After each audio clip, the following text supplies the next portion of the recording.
उस समय रमेश की उम्र कोई 223 साल थी और आप लोगों को तो पता ही है कि गांवों में इस उम्र में लोग बच्चों के बाप बन जाते हैं, मतलब परिणय बंधन में तो बांध ही जाते हैं। हाँ, तो रमेश की भी शादी हुए लगभग 45 साल हो गए थे और 1.5-2 साल पहले ही उसका गौना हुआ था। उस समय रमेश घर पर ही रहता था और अपनी MA की पढ़ाई पूरी कर रहा था। ये घटना जब घटी उस समय रमेश एक 2025 दिन की सुंदर बच्ची का पिता बन चुका था। हाँ, एक बात मैं आप लोगों को बता दूं कि रमेश की बीवी बहुत ही निडर स्वभाव की महिला थी। यह गुण बताना इसलिए आवश्यक था कि इस कहानी की शुरुआत में इसकी निडरता अहम भूमिका निभाती है। एक दिन की बात है कि रमेश की बीवी ने अपनी निडरता का परिचय दिया और अपनी नन्ही बच्ची, उम्र लगभग 1 माह से कम ही, और रमेश को बिस्तर पे सोता हुआ छोड़ 4 बजे सुबह उठ गई।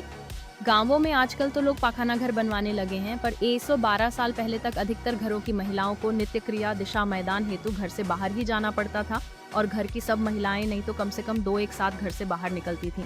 ये महिलाएं सभी लोगों के जगने से पूर्व ही ब्रह्म मुहूर्त में जगकर खेतों की ओर चली जाती थीं। तो ऐसा नहीं था कि रमेश की बीवी पहली बार 4 बजे जगी थी